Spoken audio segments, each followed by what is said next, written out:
A partir de las 2 últimas décadas, el cambio social ha sido interpretado y procesado en forma generalizada a través de un nuevo concepto, la globalización. Este nuevo término ha ido cobrando popularidad creciente, no solo en el ámbito académico, sino también en el político, en los medios masivos de comunicación y en el mundo de los negocios y la publicidad. En la literatura académica, la globalización suele asociarse a la idea de interconexión e interdependencia crecientes, cada vez más amplias y densas, entre países, regiones e instituciones estatales o no estatales a escala mundial. Vivimos en una sociedad de redes, ha dicho Manuel Castells. Como se trata de un concepto controvertido, como veremos más adelante, ofrecemos apenas una definición descriptiva y operacional. Para ello me he fundado en autores como Hell, un sociólogo inglés, y Scholte, un americano. En esta perspectiva, en la perspectiva de estos autores, la globalización podría describirse como, fíjense, un conjunto de procesos que conducen a la extensión, intensificación e interpenetración crecientes de las relaciones económicas, políticas y culturales en forma de redes de interacción, interconexión e integración y por encima de las fronteras nacionales, regionales y continentales. Así que, repito, yo no sé si está ahí. Exacto. Así que se trata de esto, es de una definición descriptiva y operacional. La globalización, conjunto de procesos resultantes de un proyecto, es decir, se puede perfectamente probar cómo nació este proyecto de globalización, el consenso de Washington, que fue el consenso de Washington.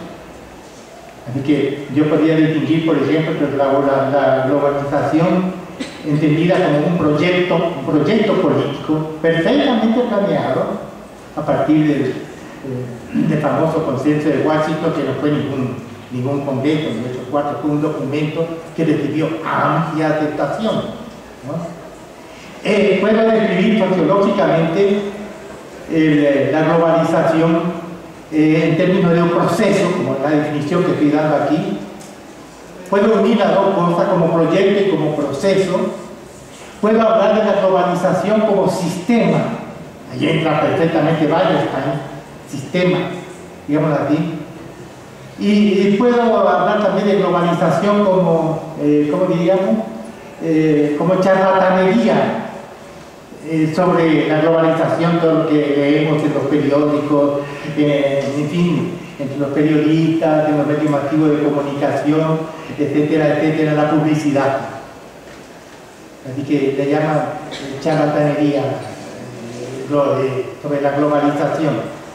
Bueno, como proceso, la globalización sería un conjunto de procesos que conducen a la extensión, intensificación e interpenetración crecientes de las relaciones económicas, políticas y culturales en forma de redes de interacción, interconexión e integración por encima de las fronteras nacionales, regionales y continentales. Este carácter transfronterizo, transnacional y transregional de la globalización suele caracterizarse también como desterritorialización, o mejor como supraterritorialidad, que significa simplemente, digamos así, que los procesos de globalización trascienden las fronteras nacionales y regionales. No es que se desterritorialicen literalmente. La desterritorialización absoluta es imposible, o si no, ¿dónde viviríamos? En el aire, ¿no? En el mundo cibernético, no sé dónde. Así que toda desterritorialización, ya acabamos de tener unas conferencias magníficas sobre este problema de la desterritorialización por parte de un geógrafo brasileño de primera magnitud que se llama Rogério Herber, cuyo libro principal se titula El mito de la desterritorialización y subtítulo de la desterritorialización a la multiterritorialidad. Este libro acaba de ser traducido al español y salió en el siglo XXI y yo le recomiendo, pero calurosamente. Este libro de Rogério realmente interesantísimo, ¿no? Y cambia completamente nuestra visión de la territorialización, que es tan importante en las ciencias sociales, porque no hay nada fuera del contexto espacial y temporal, las coordenadas del tiempo y espacio que no pueden disociarse. Es decir, que los hechos sociales se caracterizan por su inserción obligada en un contexto espacio-temporal. Y casi siempre trabajamos con lo que le llaman el método geohistórico. Por eso yo suelo decir que, por ejemplo, en la UNAM, la geografía, el Instituto de Geografía está en el lugar equivocado. Como se piensa que es ciencia exacta y lo fundaron los ingenieros, está en el área de las ciencias exactas, es decir, en la otra torre, en la torre de las ciencias duras, en vez de estar en el área de las humanidades, ahí donde estamos nosotros en los edificios azules. Así que nosotros necesitamos, en ciencias sociales, necesitamos absolutamente de los geógrafos y de los historiadores, porque constituye la base de lo que constituye nuestro objeto de estudio, que son los hechos sociales.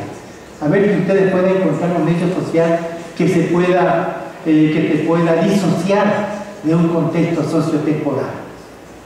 Por eso, en las ciencias sociales no podemos tener teorías formuladas en términos de universales en sentido estricto, en el sentido de Parton. Nuestras generalizaciones son modestas, contextualizadas y circunstanciadas siempre. No por una debilidad de las ciencias sociales, por la naturaleza de su objeto. Es decir, esto es lo que yo suelo enseñar en teorías epistemológicas, ¿no?, a mis alumnos. Somos tan ciencia empírica como cualquier otra ciencia empírica, solamente que nuestro objeto es muy especial. No lo puedo disociar de un contexto sociotemporal. Esto que algunos autores llaman la propiedad deística de los hechos sociales, en sentido lingüístico. Los deísticos, ¿no? El yo, tú, aquí y ahora, la referencia a circunstancias del tiempo y lugar, esto es fundamental en nuestro objeto de estudio. Es decir, que esto es para decir que no existe desterritorialización sin reterritorialización. Es un axioma fundamental. Eso de que estemos en sociedades totalmente desterritorializadas al estilo kantiniano, esto ya es una problemática superada. Así que unirla, ¿cómo diría yo?, asociar el hibridismo cultural con la desterritorialización y afirmar que Tijuana es una ciudad totalmente desterritorializada, esto ya no funciona más. No existe desterritorialización sin reterritorialización. No podemos vivir sin espacio. Por eso la tesis de Rogério Herber, la tesis de que más bien tendríamos que estudiar la multiterritorialidad, que vivimos en la época del territorio, ¿no?, y no en la época de la desterritorialización. Bueno, esto es por lo que implica la definición de entonces de la globalización en términos de desterritorialización, pero que solamente implica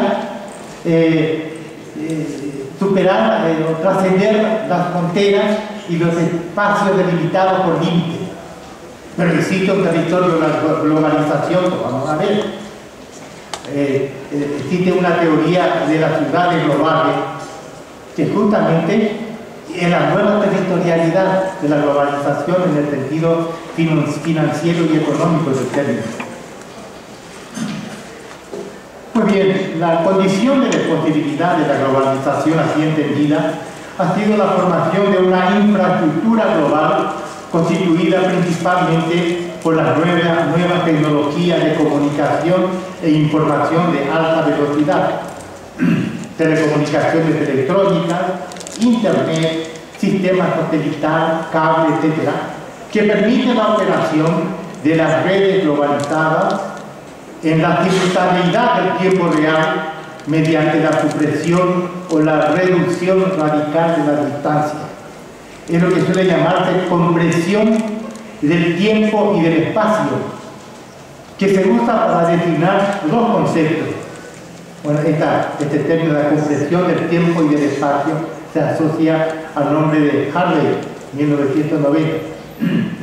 Pues se usa para designar dos conceptos: la aceleración de los ritmos de la vida ocasionada por las nuevas tecnologías, como las telecomunicaciones y los transportes aéreos continentales e intercontinentales, los cuales han modificado la topología de la comunicación humana, y dos, la alteración que todo esto ha acarreado a nuestra percepción del tiempo y del espacio.